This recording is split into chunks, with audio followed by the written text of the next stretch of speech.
1,000 vehicles na fat motorway no so a day. So be a try 1 city say. And the printed t-shirts. And the parties ni na the printed t-shirts.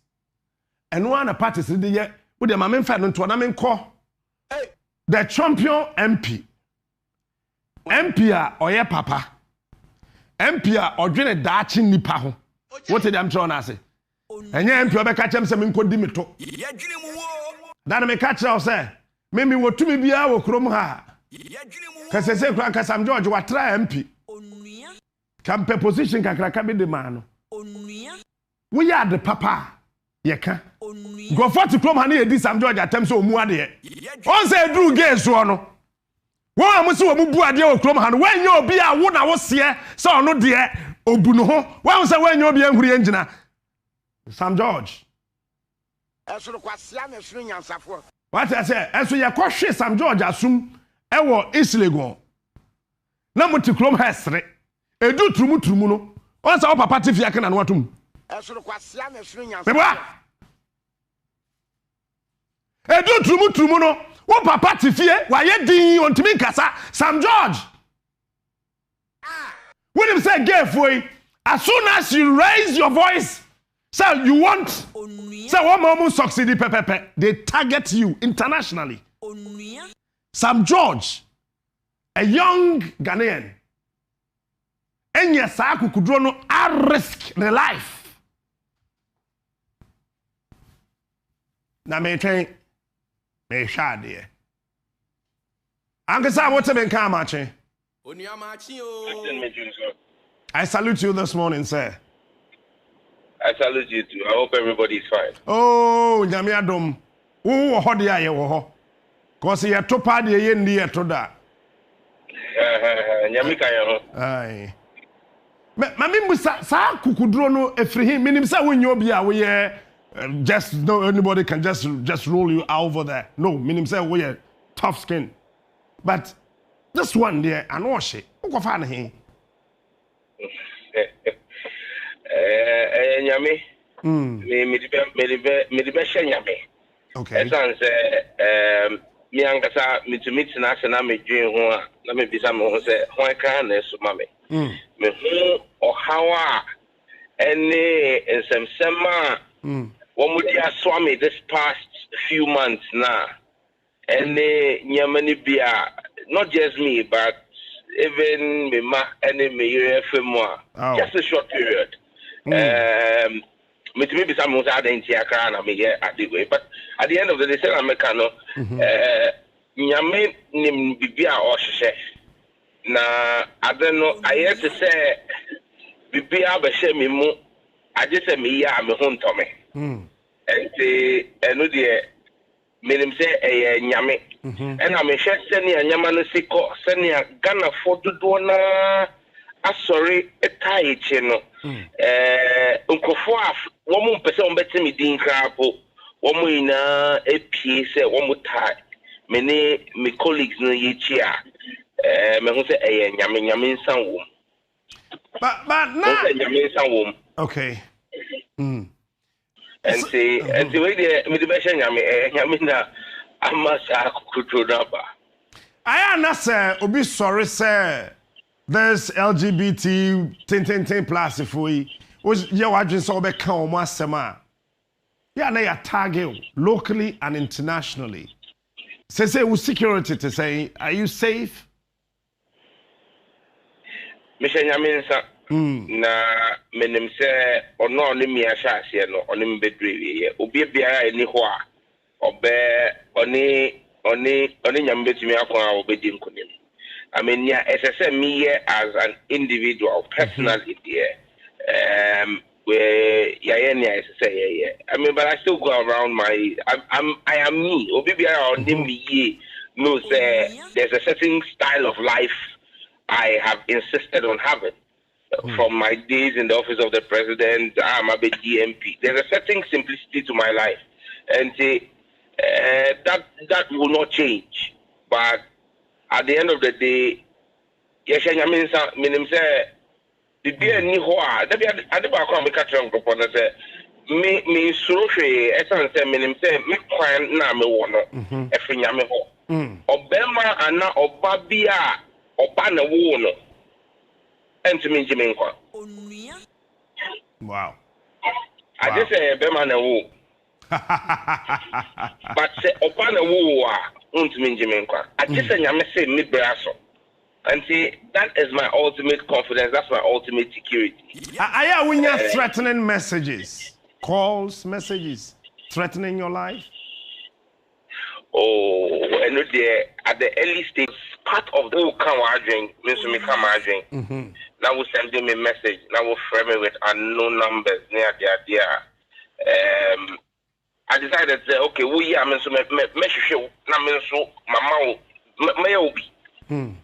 And once we went back and pushed back, Sanyamano, I mean, it moved from threats to coercion to appeals to offers near the idea. But I mean, I did wait there. I've made it clear to even those who have made offers. Say, you are talking about my entire life and career here as a politician. Say, me sorry na me catch Ghana for say me nye bioma. Because you know class prefect crap we into mame. Sure. Because umbe who say I am not to be trusted. That's it. Na obi catch me say or say me to Kwine a few weeks ago. Or to say me to Kwine now say woman this Sam George ako. Woman command sika or Jessica or ba yentin and conview. Maba back here, Momna. A Janu Momabe Abe Kesi or see. I look up for a shocking because the perception was I had been sent out to go and bribe me, but I said to them, Obi our name Sam George name say you should know that I don't pick fights easily and I don't just wake up to do stuff. I must be very convinced about Nyamiko here. Now me convinced about it there. Means me some again. Honorable Chair, youth need you and pay. Na me person dey go school kakra. Dem panti and ade we ye gitumu a ebe hayen. We dey tobo ase afa ye go school. Ade we wo hwe ye si wo ni mu wo ahwe na. Mo. Ye professors ni, lawyers ni someone human rights for near the idea. Obi ye woni dem abentina e how would ye koshe abrochiri koshe 28 to 33 countries mama kwan say omunye nia omuye no na hwe nia ekoso wo ho na fatu ohufo wo sam amai na can you imagine say e California Obi a oye Catholic, oye baker, oye one of the top bakers ever California. Uncle for we see one mama mo kwan say omunye bema ni bema mari ni ade ade. Ombe ware no wo ko no say onye cake. And I'll say on ni believe as a Catholic. Etia sa ade no. Ni chiwade enti on to me nge kick ma wo wouldn't say wo mo de mame ne court e ma wo mo to ni shop ne moda wo mo to ni shop to close her shop down. Mame ne had to go on appeal, spent over $80,000 in legal fees to be able to say obenya ni business back. Argentina ade a wo pese obeye nya wo see eye wo de me see enye me de nanso wo se menji wudie na ntomo a ende umma me ho ntome wo fa ene hwe nyayema hwe as cartoons hwe nyama a wo mu di ahyem Superman ya ye nyina enkwada brem ye me fa ya mame ntoma e di ahye ye shirt mo say ye Superman ye Superman nje ye si Superman odi tumutumu I mean, the indoctrination of Yema. Say, idea woman, ya woman, them send ya one part ready, dear. And I don't want any problem, dear. But my woman, Nia, na me tete meba. Now, who say, Nia, oh, yeno. Me, a yamichiwa, dear, no, who perceive, Tintina, all the best, Remebano. And no, yen tiasie.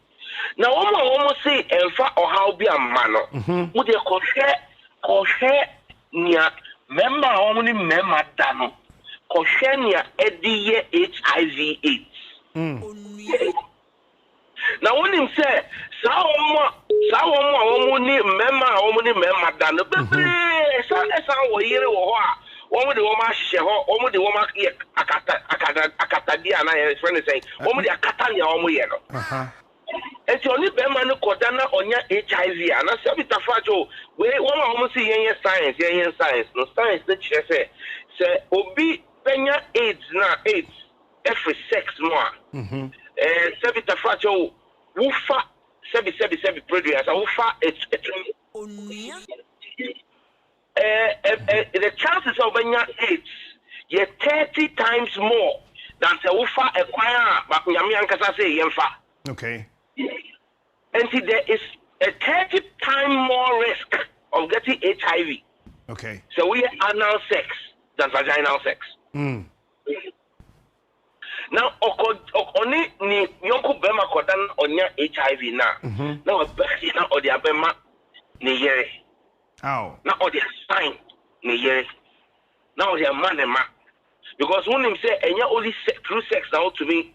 Ma HIV, body fluid, and the MB and the baby or didi, none the ba and a conenum, the saliva also, none the baby yaba, now or this a trenoman, now or the assigned the ban also.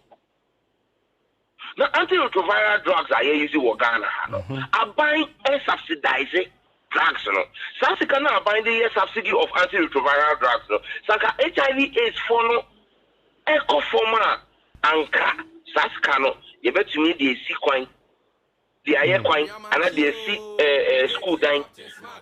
And see, at the end of the day, there is a certain cost to the state and to the people of Ghana from the perversion of homosexuality. Sir, what shall I say? You are sitting anymore. More to me, no, I say, Moa Bemu, as the MPC, I can't buy a muka. And near money be ya quiet to say, as a pressure be will be to say, Yenjin to Morgana. And I guess I know. Oh, pressure on the say ambassadors of top European countries, any Western countries, FRFL. I can say, one per se, over passing a bill against it. Say embassies need be Wagana ha. To me, fa buses, Kotakade, Kosuyane, Koho, Ekosasa, LGBTQ FOI, embassy, Nimo, a party, Mahomwa. Someone who said, I don't know,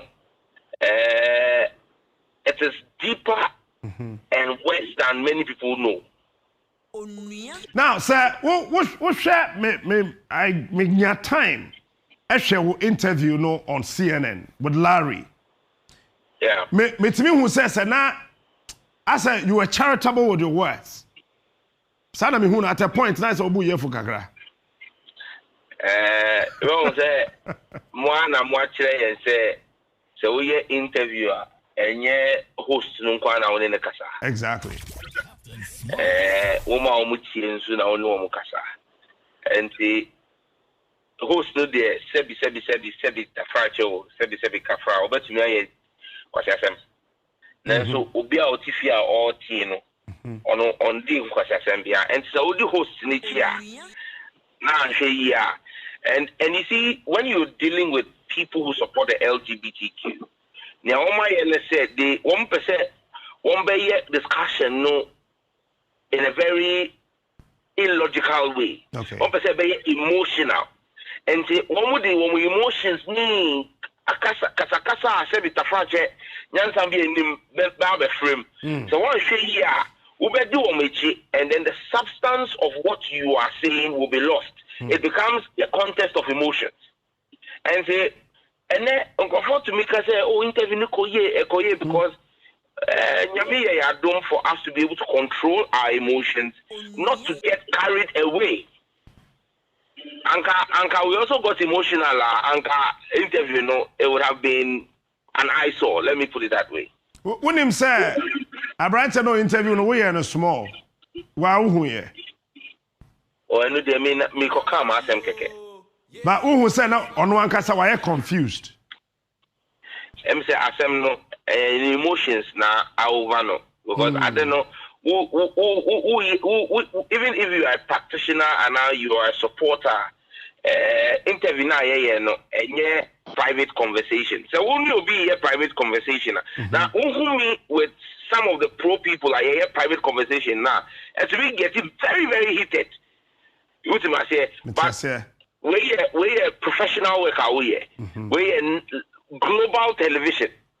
Yes, you should be able to put your emotions in check. And I think say Hona Ebia Akanakaka, he allowed his emotions get the better of him. But for me, it wasn't about Larry. It was about the audience and getting our position and our point made to the entire world. What's a woman can What's it? Mr. Uye and what's a woman can Why? I mean CNN. I mean, yeah. Oh, Darby. Okay. One crumb from you. I doubt I'm from you. All right, Sam, thanks so much for your time this morning. You're welcome, Captain. And that's it.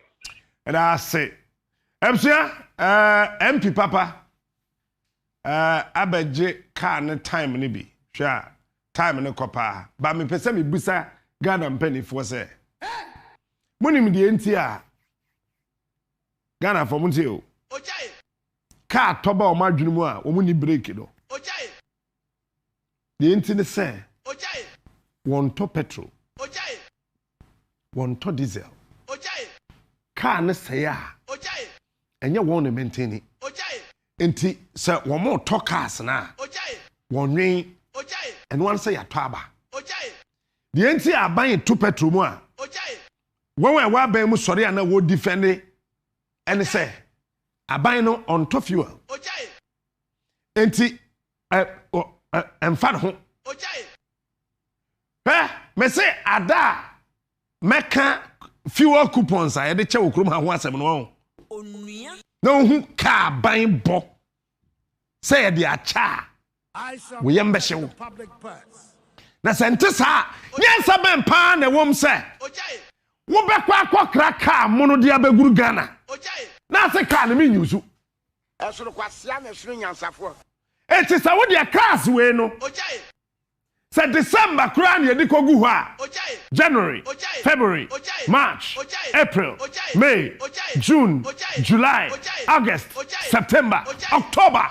Bosumi du. Esoro kwasia na esoro nyansafo. Wakra ka mo no. Na wakoto agu. Me pese me busa chief of staff say. Cars na ya aban kra no. Enkrata no hu bi osan. Ase akra. Na sa maame wo wu bi ansa ya kra. Cars no ye digu hin, ye de den. Cars no. Ye de den. Wo ko rent control. Car ba ko pa nipa betrem. Edi akọ ba bia efie bi si. Someone si ho no. Rent control for the car. The rent control for kra there. One manager ba ko ni fe wretu no me no be ka chem na mko pa choma no. Who ye rent control pani? Ni fe wretu no. Me na me ye rent control by force. O say why look say captain bank me 2. Na rent control papa pani mu we bu nkotodwe. Na rent control papa na mu na bu nkotodwe na wo de na wo solo de na wo de wo hey. What about it? What did I'm trying to say? Ya crack cars, I beg you, crowing, the cars, no, and what various locations. Time no quite a chair about Twasso. And I say, who you have a catch up, say, me fixing my attitude with Tiso, can't I go on, maybe attitude that go. Esoro kwasia na esoro nyansafo. Now, Monda Sam George, I say. Nanka sound and come back to Masumuno. Can you sound ye? When that's number bete. Ate, echa, mo bete. Then kwa man so na yeah. Oba from me no afre me.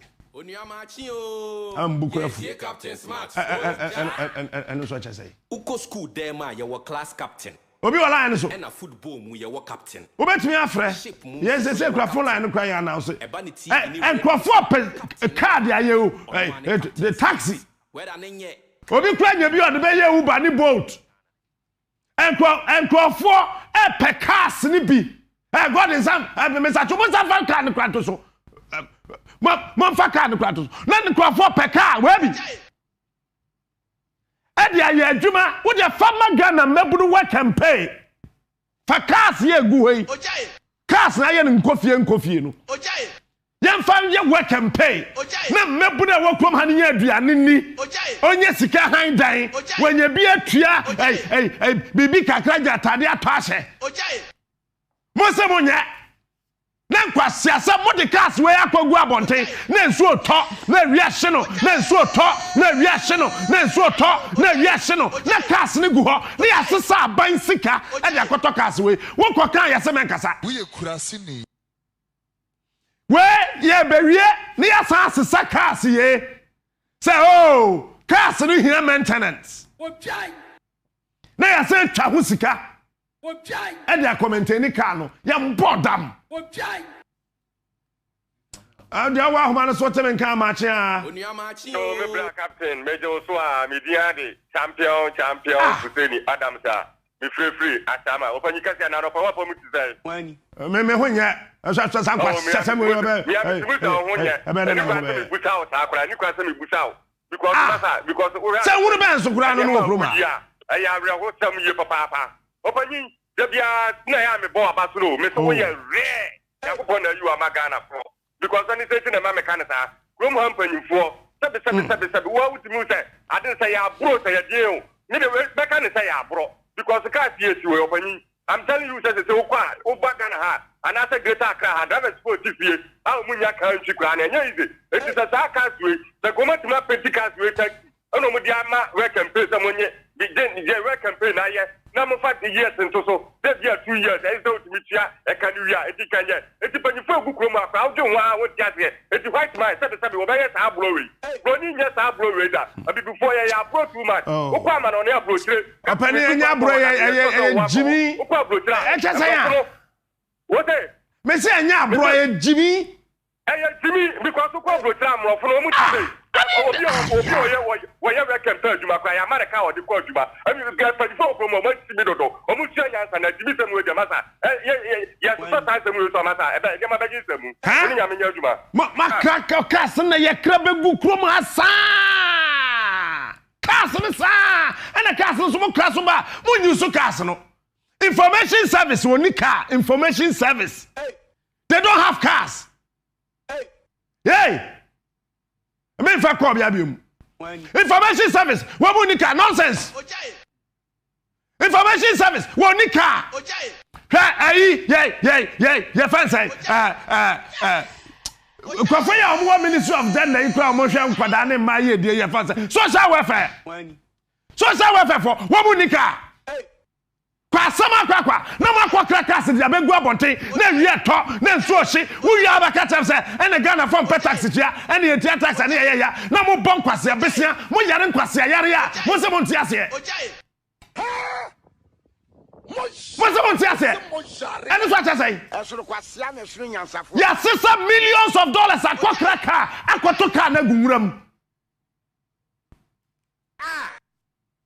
enso ene kwa habo na kraka unto ka wa America $5,000 wo di bedroom krom ha dollar equivalent a wo di duty sanya $10,000 Africa is ka na wa to no duty a obetua watem habo 3 times the price nyansa be na wom meanwhile aban kokraka na wo di ka da kogu wuram Africa is sa yare no so chesai Esoro kwasia na esoro nyansafo wo be ko ministry bi na ministry na nkasa no ka kura ye de be soma obi akono ebi ni ho abai wo cars aguwuram ebisafa nya ka dada o hwa cars na aguwo no eye mono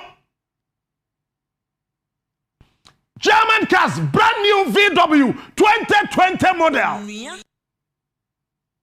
na ma cars na begu krom ha e de gu wuram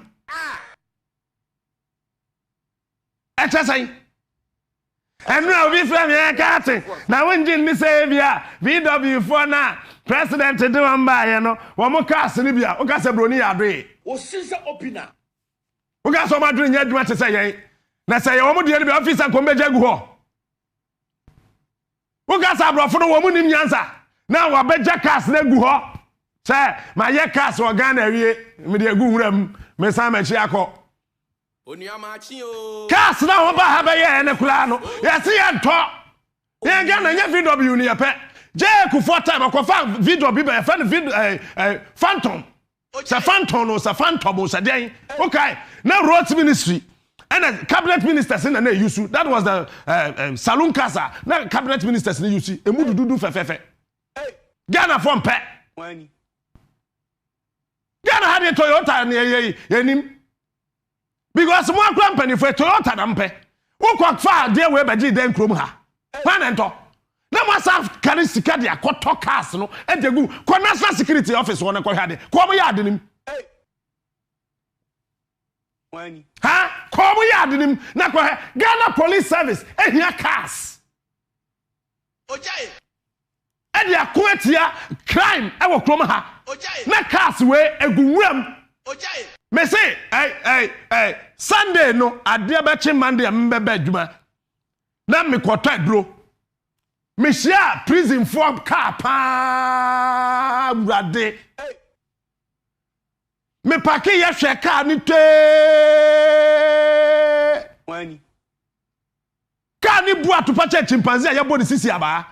Akwa de pudo de do sa. And so cars were prison service. But with yeah, Nick Club had a national fire service for any taxi. Kodumja. Africa is oh, rich please. and not poor. Please, and you want us to respect you? No, you've lost it. You've lost it. You want us to show you respect. Yourself, I am saying, who be quamete? What we am penny for? What who penny or didn't say who will be? What who penny or this answer who? Penny Papa Ben again that it trima. What I say, Sao Papa Sika, they are talker. No, what we room. Penny Bay, not again that trima. Or by some other catch and say, what we am penny for, and the young respect for nonsense. Nonsense. Nonsense. But see, quite the street assembly to they don't have vehicles. Na cars ni gumrem. Ghana pay your dua car, Ghana pay, and your dua car. You can talk any abedua, say car ni be free. Qui car ni your dua ya ba me na Ghana your dua car. Now you be a trouble, be a catch and say fix your attitude. Na niama, say you fix your attitude. National Security, I say go and see buses. And so secondary schools need be here bus. And then Takokura and Kobium. You hear the question COVID. Then you COVID and say, Yan Takwa, I don't know mobile. Then I'm here rally. Say, Fantuaba. Fellow Ghanaians. COVID there, or Chintako. Now on Chin rally. Mewa. And then Takokura schools in the cast one back one year bus and Fanko. Bus is good national security yard in him and essay. Cars a guapa, who got her cars a gua. And the Munchama party boys in a cry. Munchama party boys no. Munya Shimfanya Crano, Munchama party boys no. Boys in Namkrum. Ebre. Obi aye work and pace aka ketu abi obewie no ka wo na nasa age afili nsem be ho ane de mra bi atekre bi de nambonkum tenten wasa ane de awie no feel na ya je car na afili nsem na adwuma driver na ye nyina abonanum meanwhile cars wa sa aban nim nyansa aban ne dwia ka cars we anye kura no with a Kafama GPRTU and a Proto and a cooperative and a Hamufon Pose, Mompe, one, Mebuna, were your driver for a taxi, Uber, and a boat, and I say, yes, sir, Mofan said Tango and I Yango, whichever, the young say go to water. Nanka the amount, some find Yajuma. When ah, But cars ni go up. Hey, please. Mwana mo ya ne ye mu. Me wo ya me ye wo. Onuama. Mwana mo ye. Mo ya mo say ye respect you. Na why na person ye bu na obeya ade we. Esoro kwasia na esoro nyansafo. Enti fansa wakwa akoduru fie. Ojaye. You are a father. Ojaye. Huh? Na ukoduru fie do. Ojaye. What to aduane kama. Ojaye. Why you shopping? Ojaye. Now the akogu fie. Ojaye. Wo kwa na akobusa. Wo yire na wo masa ade no he a. Osem de akogu mponchibu nim. Then abeka che wo yire. Then abeka che wo ma me. Wo ye mother. Wa ko didwa aba. Wo ba ya say edwa na me kodi ye no he say o ma. Ye de akosi mponchibu nim. Wo ye kurase ni. Ade ntam mo de kosi ho a. So ye de akosi ho. Asema na obeka che wo ma no. Ye mpanifo adwen te sa akwada na oye ode aduane kosi mponchibu mu no. Na cars what karisika akokra cars ente se na wako dampe wako dua car ka se ye bro Rich and not poor. ebe fifi Rollins kokra ai calopa o se dien gallopers be gu kroyim Rollins besi ne cars ne dagu your friend say local governance so say deben for as local government authority for no as ye ho cars ne dagu ho besi na enye dam nya jimi a den a Africa cars is ne rich ka ho and not poor.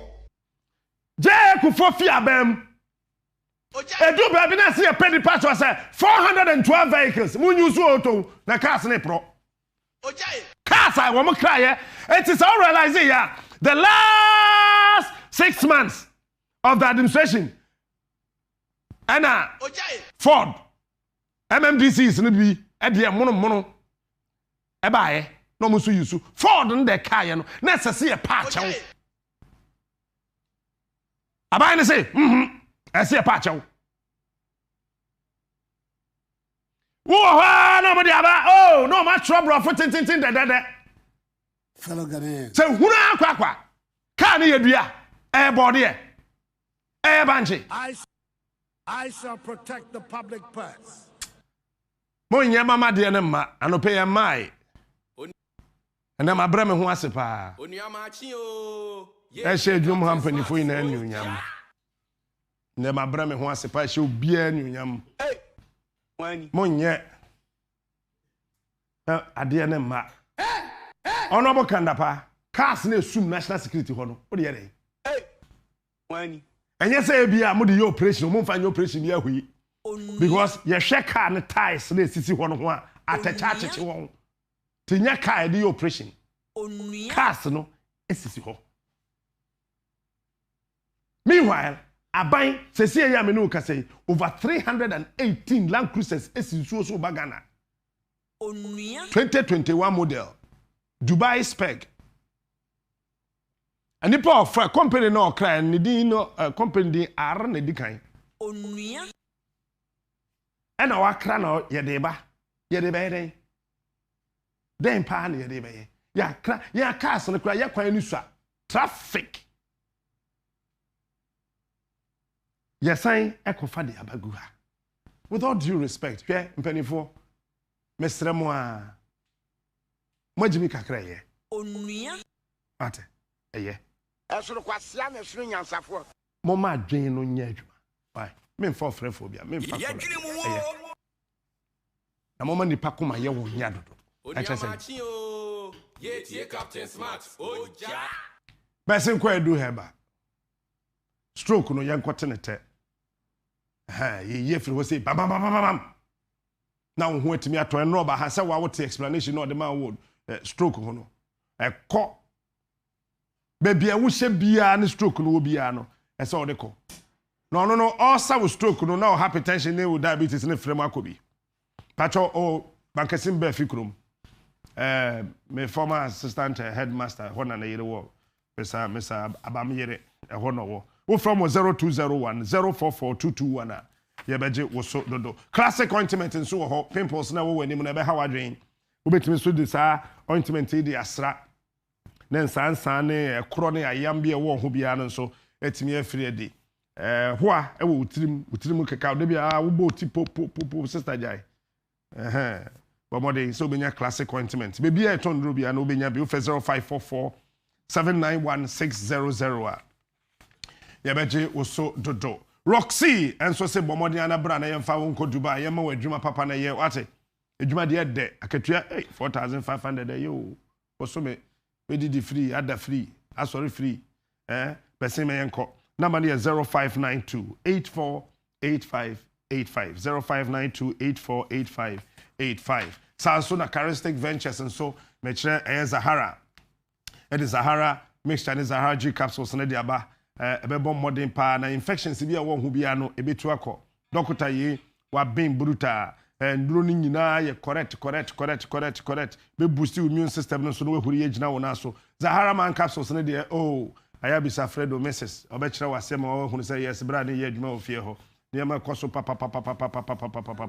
Hindi heba Mr. nso betu malaria and no typhoid na say at the amount. Ofre was 0246 348 334 ye beje oso. Kwawo se de ezo for no de ade na ba. Opesa wo ntafo anya afi na obeka cho se na ye kompaibo. Na ntafo no ye was time be ma na chia na to say ya. Na ne ho ba and the team wo nta omboa enye no kra besemi enkozo we de be soso ha opemi ensase emfangu yema na de agum opemi nu a na de agum zo we de awo complete yo be mo awo sese ya ma mu trouble yina so we de kodan zo we fertility and alternative medical center Ombi sa hawni na no ede amma wo mo wo eye Adenta new side behind the CAF International School and a fey Adenta Pantai Junction so kwan so hona ana odoko Terrazzo Road ebe Nicolizi Hotel o from 0205363614 yebeje woso Metalist Group say yan kan show we sidan na wie obeboso we here allo zinc and aluminium materials eso bomodi ana ukọ na akwaje wode saso na stone coated Duratal plastic T&G metal steel trusses na idigu dana so kan ye di nua na eguso sesedi emfedua nguso biom Bobo Modiana, Waje Nobi, Ebeboye, na fiberglass, na clay bricks and tiles, Nina. Ye wo a Spinktest Road, Malcolm Hona, and ye wo plant pool, no so Ewo Jolun, Chemoha, and then Coco Boba Village. Your friend was 0272 156 777. Yabeje was so dodo. Dr. Fukusi and Nemu Yadibia Fabra non Tim Free Home, Mr. And Nemu Yadibia, Bomodiana Fako, non to the Enfama. We here Fuku Heba makes challenge subi. Na etimi etu eye honam na ye taya wo ya bebreni na no e de fredi e de amao na Fuku men's heba powder no eno so etimi e de aye adwuma no eye ye wo enkran La Paz market ho na Kum Hotel in Chenhwa na fe Klagon NDC shipyard ho na fe Kofodua Adam Magazine Road o 0242 155 9355 ye beje wo so Bomodin na say weekend dey na midweek ni o say agi ani pa what I say midweek in there na ye pa you benya Puma drinks dey be cola orange cranberry apple banana tropical pineapple malt and energy ye bro ni ba kwa ye won ofia ha na chi madua center kan sisi no ayen tamarind no so nya no bia ebeboa ye pa ma ho if you be the partner se be the open wholesaler 13 cedis and our retail so 15 cedis open back up 1 cedi 50 pesos your number is 0262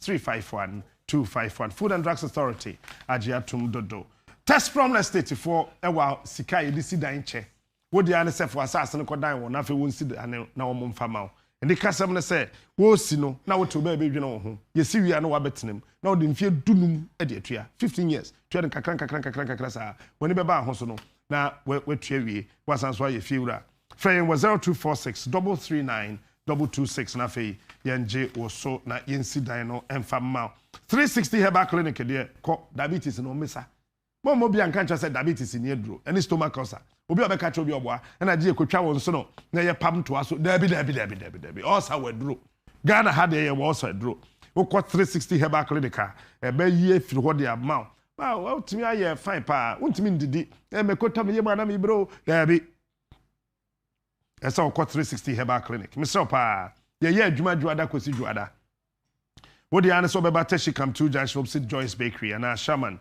Teba come to 22 opposite Kowanaso Hotel 1 after 0244 367 926 yɛbɛgye wo so dodo Aztec real estate for so ton sase bomodi akona kwaje wasase wate msrew pa wokɔ dodowa asabi Shah Hills esutware dowenya doyimu ene yafienya na waje wasase manso bia ne so na watimi atua ka na wode akoma test from for no so asidan ne de ama na wato bo ase atua na ma ne 0244 684 069 0244 684 069 yo dodowa opposite the fire service station where na ye wo Mr. Bomodi na fe share so last one odotoba odotoba na nkasa Mr. wa Bomodi na ko fibroid asem na me ka kire we yare akai na de otimisa na osa ne yeso pa but so wo ba na fibroid ewo ho etetew wo hu bebia wo mfamfa ye se be yo surgery ti wo yam hyehwe be yo pray here wo yam hyehwe na me kwesofo bi crash kom so e ka ye kura obewu nti jai bese ko odotoba ho yemfa won chef fidie nim nane waso de besenko na o kro no pacho ye wo route 69 junction wa Assemblies of God Church Lane nemo e wo Ashoman Estate number is 0242312571 0242312571 yanko fast pause mra mana page come Alfredo come hey kuta bi na bibi be hye wo mu a maybe I find it. I find and that's Milo ye. Why the bear? Oh no ye. What's the point? No. And he said 100% record. They say a frame for about wash up 4 and I will consider 1. 6 points. Nti Milo de me start stance now de me jana me jana me power players ne bi me choba Milo de it's too early nti me person me can say me na boboba enkrofo se ono be ma ya qualify pacho sika akono wa win match anto ho also win ba ko na nka ho e ka ho okay you say 9 points sika win 3 and Milo say sika win match to ho so they need 3 points there be into the point they can no na 9 yes and the modi more boy into e beduru e we say sika G3 mam o G3 mam into the modi more na e beduru e we into the modi more no 3 wom do wa fisika na oh nyasa mafe no okay ba mu nyini mfrim into koyo sika ni kam 3 nsi apia ni kam 2 so mefa kwesi apia be phone as so be issue say be phone as 5 kwesi apia sika akono me wa so se be hye men total intention sa me say as already fi kwesi apia BCC as say me say be kwesi apia sika akono there be me remfi no but the attention say how you building nipa capacity oh okay you decrease your capacity rather enti me a me wotumi wo mem ha ka kwesi apia ne sika akono by na wo ko school aban ne betua eno so wo kosua coaching ni proper kacha na camp oh na ya yes onim sika na omde kraka abatugu enti eno we kai ko ba kuma me otua yeah ko da yeah so say bien yeah ko fast sponsor am patcho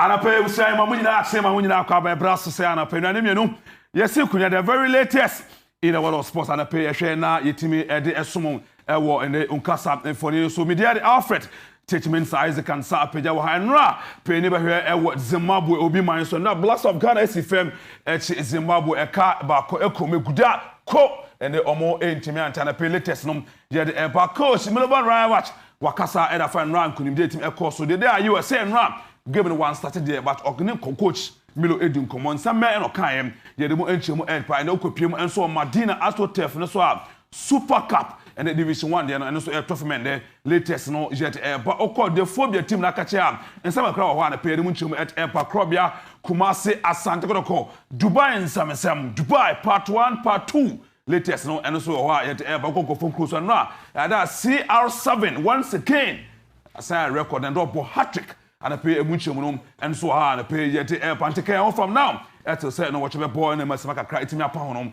And I didn't know once again in the at a production team no I say kese pa enko enfama Daniel Nana Kwame Yepo and afi Bismarck Kukusapon and afi the senior Wabra will join you live on Facebook on here 19 no. And the Black Stars of Ghana AC form Eko Piemu e was Zimbabwe Mountain so na ye Nikaye papa say the abani say Milo 3-in-1 the un here ni pade any kudus na bibia tumi akoso Ghana game no say it is iko yankon hwe wabra abrante di Thomas Atai Party e payat na Ghana etumi edi nkonim no. And Ghana meet again in qualifying for the 2022 World Cup. Ghana looking to leapfrog South Africa into top spot in the Group G standings. Suleiman is away from him and tries to beat the goalkeeper at the near post. It's Mohamed Kudus. Ghana have been on the back foot for the last few minutes, but Kudus going for goal. Terrific strike from long range by Mohamed Kudus. About 25 metres out from Thomas Partey. Over the wall and through the goalkeeper into the net. A thunderous hit from Thomas Partey. And the Black Stars of Ghana have the breakthrough here in Harare today.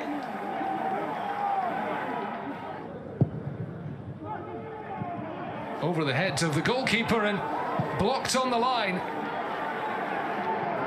Oh, a huge moment in this game. Ghana very nearly doubling their lead. Tete trying to pick out a teammate in the middle. Partey lays it back for the shot. It's off the crossbar from Mohamed Kudus. Ghana once again very close to making it 2-0. Touched back to Kudus. Blocked by the wall. Might just come for Kere. Smashed wide by the substitute. Nicely done by Kudus. Kudus going for goal. Very difficult to beat the goalkeeper from that distance, but Mohamed Kudus has it in his locker. Ghana have done it. 1-0 winners here today in Harare. Delight for Milovan Rajavac and the Ghana staff, and Thomas Partey, the captain for the day, the hero for the Black Stars with that. Yes, Milo with fiber and Ra, or say Urium and Milo say and Ram, we had game a course so ever Halari or P. Manchester Zimbabwe, and the Crate Eba Cope, give them now a more de papa. But Black Stars boys no, a modern power, a boy, and my 3 points almost to me car. Yet, my coach, Milovan Rajavac, head coach at my Black Stars, or the 2 year.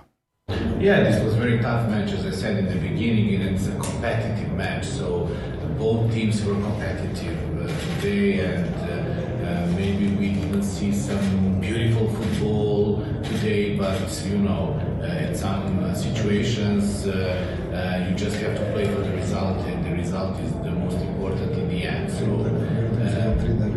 and a very short period between the two matches, you know, and tiredness and fatigue of the players and other problems. So I'm just happy we managed to, because result is the most important in this stage, you know, especially since I came recently. So I didn't have much time. We were training only for 5 days, you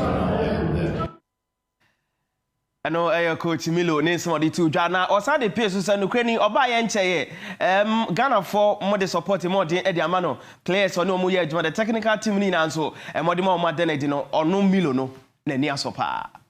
As you all know, this was my first camp with the national team of Ghana after I came back.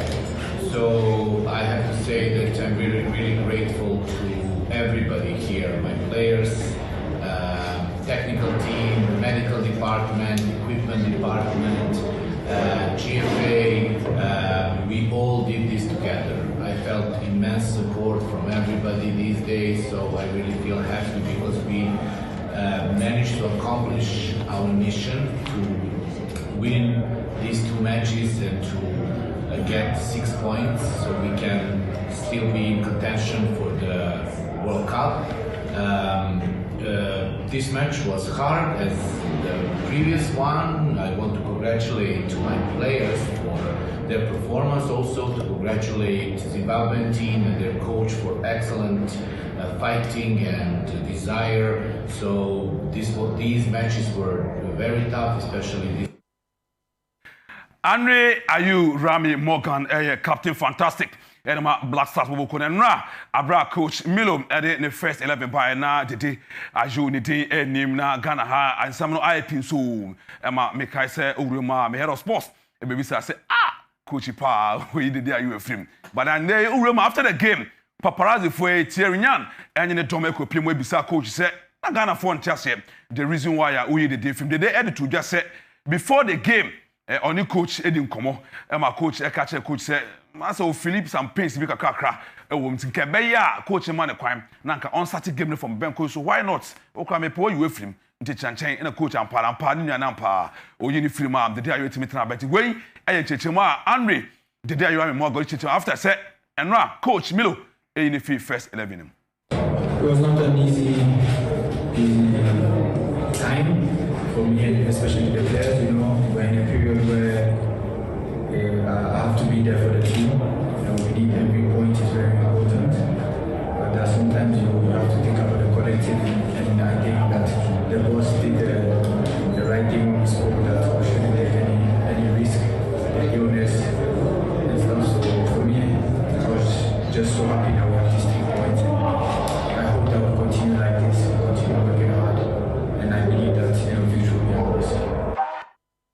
I know any day Milo any Andrea you are say answer ba na Daniel Nana Kwame yebo ATC Chrome no ye Milo 3-1 na be 2 games ya bagum you got 6 points you see yes Milo dey won here any Kudus any party Ghana for so Daniel eno mu di nkomo no ma dwenkyere kakra say ene koy so far so good form no dey kakra because coach you know ba ne dey Ghana for ni e hu say we mean so ba be business. This year, on the can say next away match no na ehun senior win this match no kwa there South Africa they definitely anu mo dey be show but na manage pa se coach no o benchi the day you starting in you manage pa we chase o coach what you say coach say o ma boys no hu say o kasa o mutie anye coach a usuru pra say oni player be kasa nti Ghana for na yade ti me show mo say 6 points na kan dey be account. Yeah, they are qualified. Quality need the Yokura. But boys na kasa so won pejo ma ho de nem kakra. Ko na game na mo boy na eye. But away game no dey say person o person win away game dey say determination here hard. Nti sa na say o mo ye no. 6 points dey bet me age. Say it me question next away match na dey am say South Africa dey oba high be share. Team new ma force new coach no so I idea strategy or boy in the idea pa. And Kudus guy no so a good. Yeah, so I think that those guys, you know, say coach no continue from one. We can just qualify. Every match away. South Africa, and I say I know who match. And I say show me. Na I fan qualify. They did their blue, but this time they were blue. Me kai can 2010 and 2008 South Africa. On our bench Sule Muntale with the boy and why is serious bobo. But this time they did it. What started about 2 minutes now or so. No. The whole blaster, more captain of a boy, all boy, even no. Kata, yeah, what down, bra.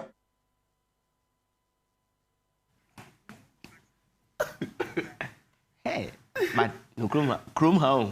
No, Baba, no, say. 2010, your mappa, a fancy Steve Napier, Muntara, they gave 2 minutes notice, so 2 minutes notice. Oh, yeah, now no boy, Kobo, who bought 3 seconds now, oh, yeah, me, on Tisso, I'm on yes, there's what is. Uzama Yako, the former Black Star player, already Taylor, they don't have at some point and Bandy and Ra, and then dressing room Jimmy Jesum, Unia 95.25 Bra, Bismarck, Kukusapon, or Delphine Temiante, or Tanasi, on Impin for Dukono, Chasela Bra.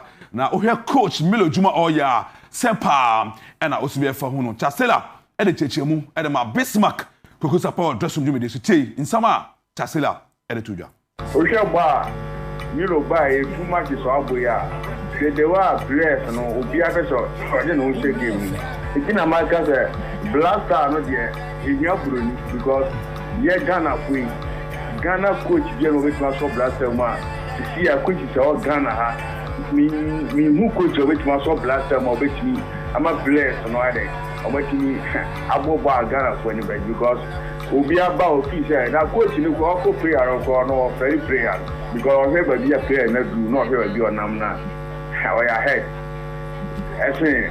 the coach until omu coach because yeah what match na so who say the Jordan you know one position but 11 position wa a draw kind of coach what you mean control player 2 matches but all say Jordan Ogbonna so Joso oba ba grab attack and you throw kind of attitude I will play so yeah I am but you put different friends in here the woman side pass flex you sue away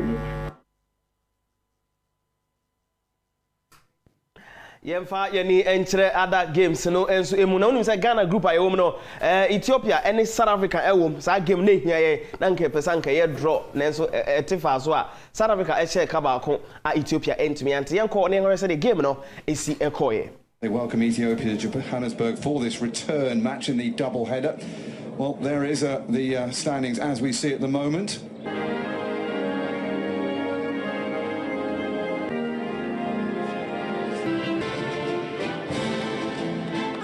Let's take a look at the two teams that pitted South African at the weekend in the first match. Now he's come for this and he's missed it! Oh, and it's as big an error for the first goal of the return match as it was on Saturday in Bahadar. An awful start. Back inside by Ramadan.